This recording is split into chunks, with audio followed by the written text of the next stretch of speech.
Welcome back to the JAKIB Media pregame show to everyone here at the JAKIB Media YouTube channel and 6abc.com. We're coming to you from Ocean Casino Resort, the Gallery, Bar, Book, and Games. Before we get to John McMullen or JAKIB Media NFL Insider, I want to throw this question out because I hadn't heard this before.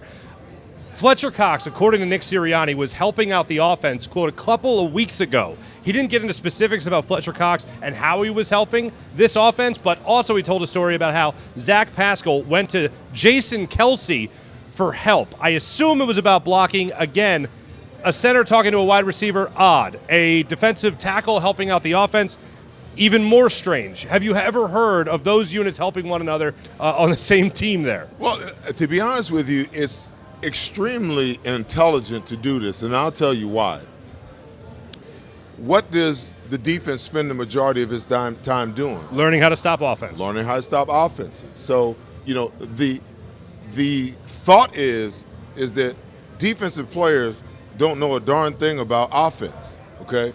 But if I spend every single day reviewing film and seeing every offense that you can run at me and understanding every blocking scheme that you can throw at me and understanding every route combination and every route concept that you can throw my way, don't you think I might know a little something about the offensive side of the ball and vice versa?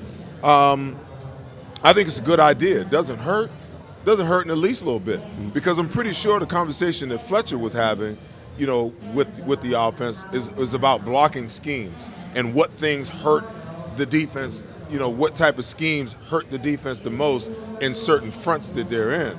I'm completely miffed about the whole Zach Pascal. That's the biggest curveball to you? That's just, that one I'm at a loss at. I mean, how to block, but Zach Pascal's not getting the leverage that Jason Kelce's getting. Well, but wait a minute, because now that you mention it, okay, it does make some sense, because primarily what does Zach Pascal do? Block. He blocks, okay? So if you can understand blocking schemes and you understand protections, okay, when he's lined up in that nasty position, 9 times out of 10, he's there to block. So if he's understanding protections the way the back would have to understand protections, that would make his job that much easier within the blocking scheme, especially if they're running his way and they shift and they move, on the fly, which screws up the entire blocking scheme.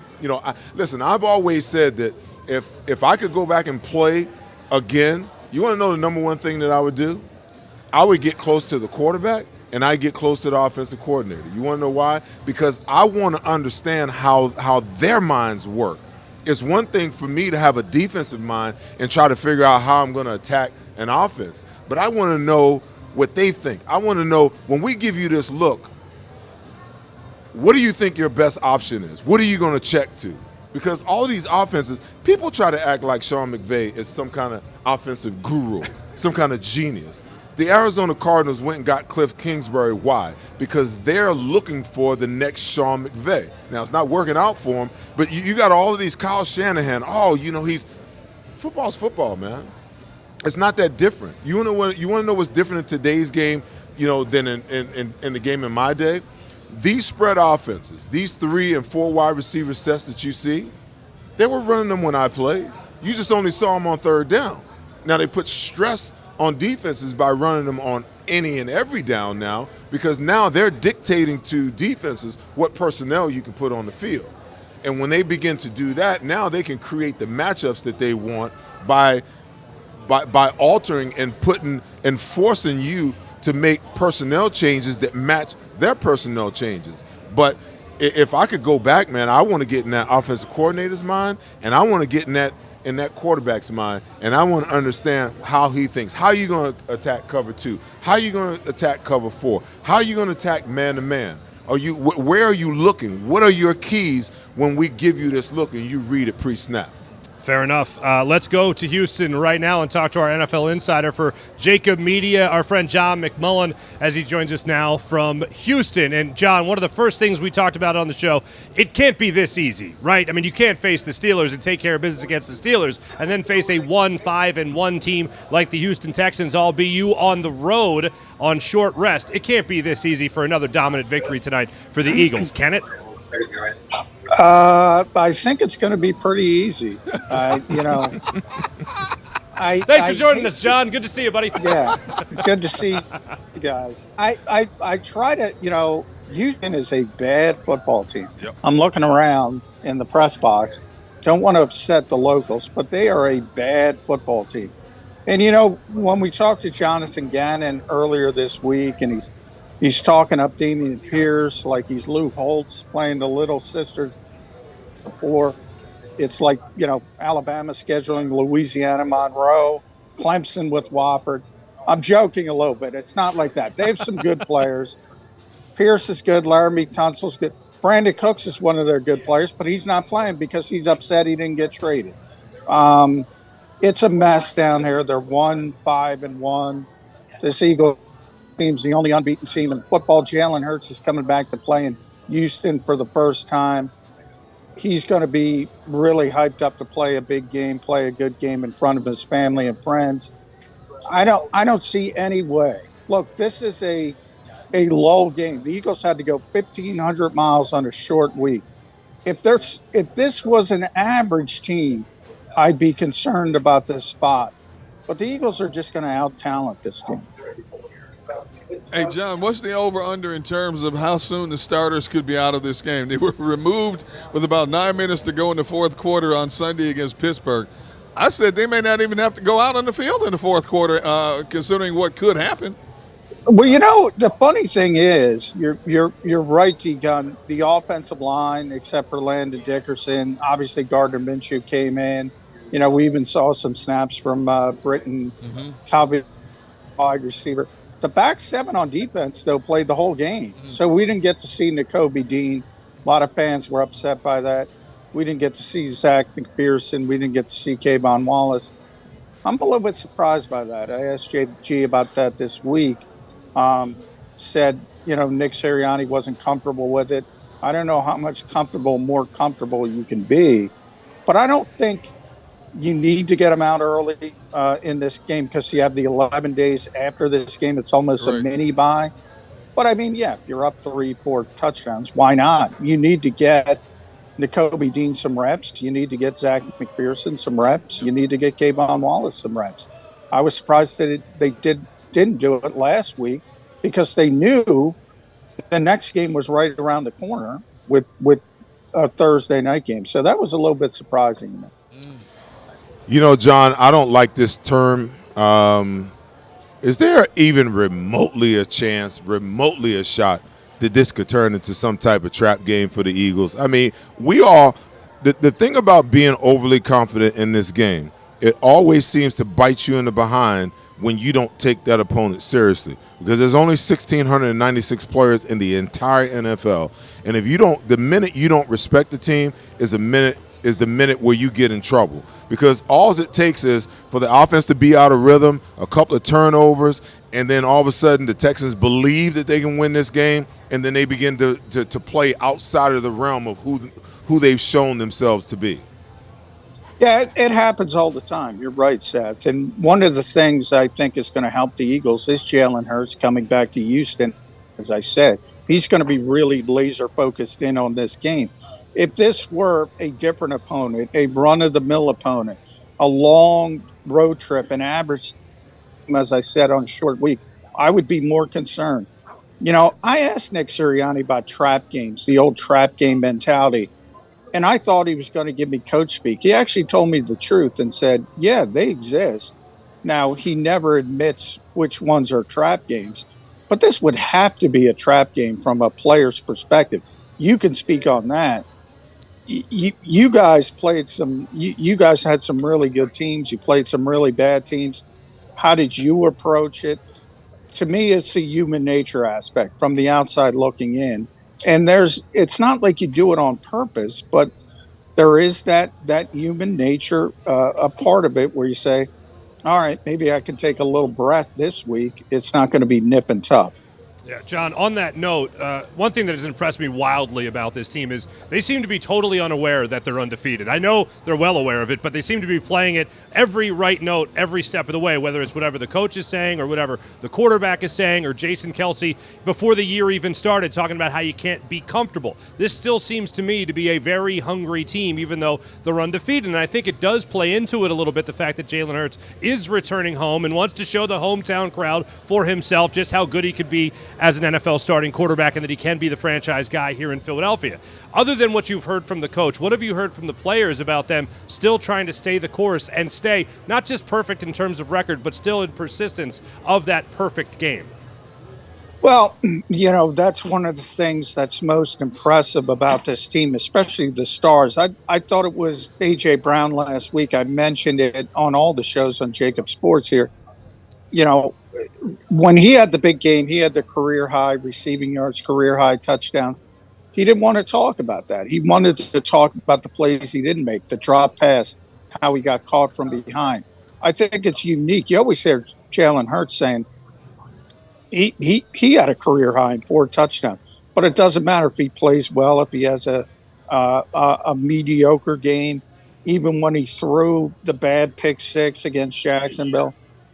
He's never satisfied, even with the good games, and that's that perfection you're striving for, which honestly, and was honest last week, he said we're never going to reach it, but we're always going to strive for it, and if you continue to have that mindset, you're going to be in a good position.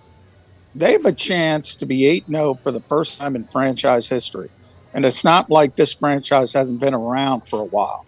This will be the first time in history this team will start a season 8-0 if they can get it done in Houston. So what they're doing is pretty impressive. And I think it all can be traced back to the leaders of this team, the Jason Kelce's, the Fletcher Cox, the Brandon Grahams, and most importantly, Jalen Hurts, which is pretty amazing because he's a 24-year-old guy in his 3rd NFL season. Hey, John, give me a few insights in terms of what you'll be watching closely in this game tonight.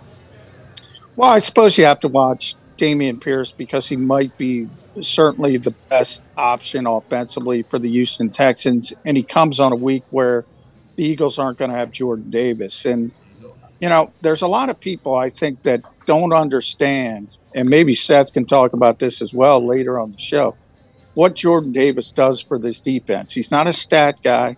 He's there to take up blockers. He's so important to their 52 fronts and their 51 fronts, and it has a domino effect. So when you go from 1st and 10 to 2nd and long and 3rd and long, and Jordan Davis is often a big part to getting to 2nd and long, then you can unleash all those things everybody wants to see on 3rd down, and that's where the sacks come from. That's where the interceptions come from. He's not going to be there for the next 4 games at least. And the Eagles don't have a natural replacement.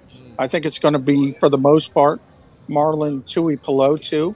I don't think it's going to matter much against Houston, but down the road, it could be a big issue not having Jordan Davis. So that's what I'm focusing on. And I want to see how Jalen Hurts handles this situation because we almost take it for granted how even-keeled he is.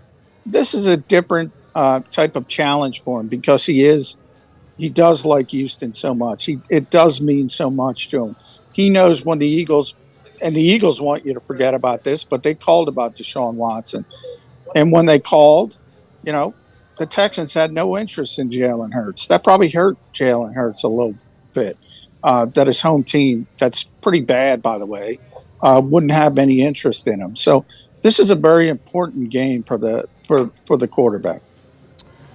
John, I tend to agree with you in your assertion about Jordan Davis. I've been talking about it all week because the Eagles aren't very overly complex in what they do up front. They don't move a lot.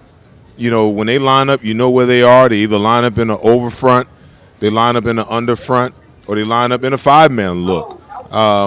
And it doesn't vary or change that much. And you could see when Jordan Davis went out of the game last week, it took a whole phase of their defense off the board.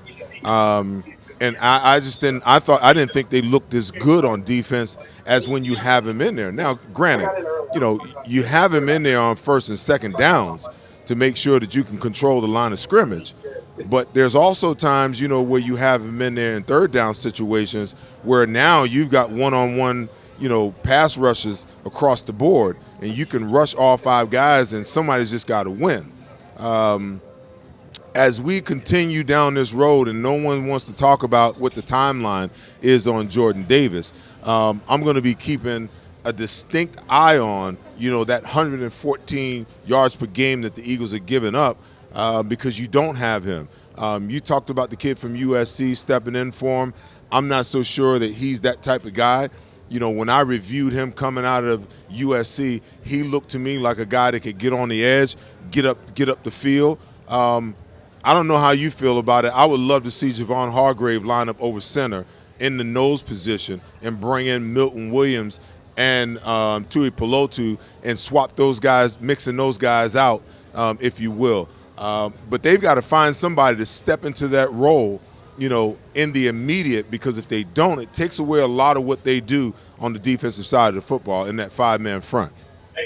Yeah, and the answer might be just playing more 4-man front, because Javon did it last year a little bit. He wasn't comfortable with it. And Javon had a heck of a season last year as a pass rusher, but really wasn't very good as a run defender, and he's not very comfortable playing zero or the shade technique.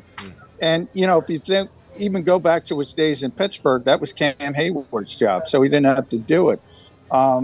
Fletcher Cox is going to have to do a little bit of it. He didn't like that last year. That's where that sort of disconnect with JG came in, at least early in the season. So both of those guys are going to have to do it, along with Marvin Wilson, who's going to get elevated from the practice squad for this game. Is another 305-pound guy. Look, none of these people are Jordan Davis when it comes to stopping the run and tying up blockers. So it's going to have to use the old Hillary Clinton phrase, it takes a village, to replace what Jordan Davis gives this defense. Right. I do not think people understand what Jordan Davis means to this defense. Yeah. Agreed. It's like a mobile home on 2 legs. Pretty much. John, real quick, all these running backs, it seems every one of them gets over 100 yards against the Houston Texans. Shady going over 100 tonight? Shady, I did it again. You did it again. I did it again. Yeah, Booby. LaShawn McCoy. Yeah, LaShawn McCoy might go over 100 yards. That's how bad this year. That's how bad this. They might sign him and put him out there. No, Miles Sanders should. The Eagles, I always talk about these Thursday games. They're sort of DNA games because you don't have time to really game plan like you'd like to. So you rely on what you do best. And what do the Eagles do best? As good as they are in all phases, they're still a great running team. So I think, they're going to try to run the football against the 32nd ranked run defense in the NFL. Dead last. Sounds good to me. Yeah. Sounds good to me. And what is your prediction for this game tonight, John? I got the Eagles winning 31-16. So they'll win. They'll go to 8-0 for the first time in franchise history. And they'll cover the spread for all those people at Ocean who want to put a little money down. The man knows what he's doing. Go. He's a seasoned veteran. John McMullen. I'm betting with Mark's money, by the way. John McMullen, thanks so much. Our JAKIB Media NFL Insider, brought to you by Thrive. Thank you so much, John. Appreciate it. Thank you, guys. Absolutely. Safe travels on the way back. Oh, it's going to be a fun one tonight, I think. Let me say this, okay? Because the Eagles coaching staff is notorious for this, okay? You look at these yards. The Texans are giving up 228 yards per game passing the ball. They're giving up 186 yards rushing the football, okay? So if you're the Texans, what are you gearing up for? Them running the ball. You're gearing up for them running the ball. Right. So if you're the Eagles offensive staff, how would you combat that? Throw the ball. You come out and throw it 10 times in a row, right? I think that you think. Double bombs. I wonder if there's a prop bet for the Eagles throwing the ball a minimum of 8 times the first series. Right, because I might walk right over to the window and put it on as soon as we're off the air. Right, that's where they get to the position of outthinking themselves, thinking a little too much. No, just run the football down. A bad team that can't run the football. Let me ask you guys this: a rookie quarterback, Malik Willis, only threw the ball 10 times for Tennessee. Do you think it's possible? Jalen Hurts only throws the ball 10, 12 times? Not even close. Not even close. If he does, it'll be in the first 2 possessions. Listen, they did not move up to 10 to pick Devontae Smith last year, right, and then go and trade away a first-round draft pick to get A.J. Brown, right, and then turn around and give him $25 million a year, and then turn around and sign Dallas Goedert, to what they signed him to, for Jalen Hurts to turn around and give the ball to Boobie Mills. It ain't happening.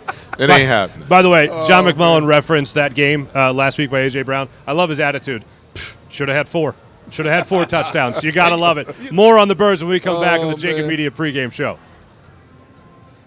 Hi, everybody. My name's Jason Lombardi. I'm an inspector at DryTech. At DryTech, we offer 3 major services. The first one being basement waterproofing.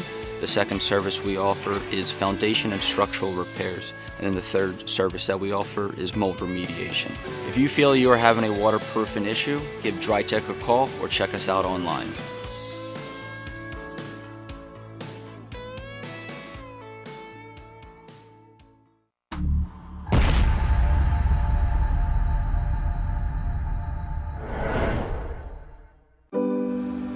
My husband hadn't missed work in 15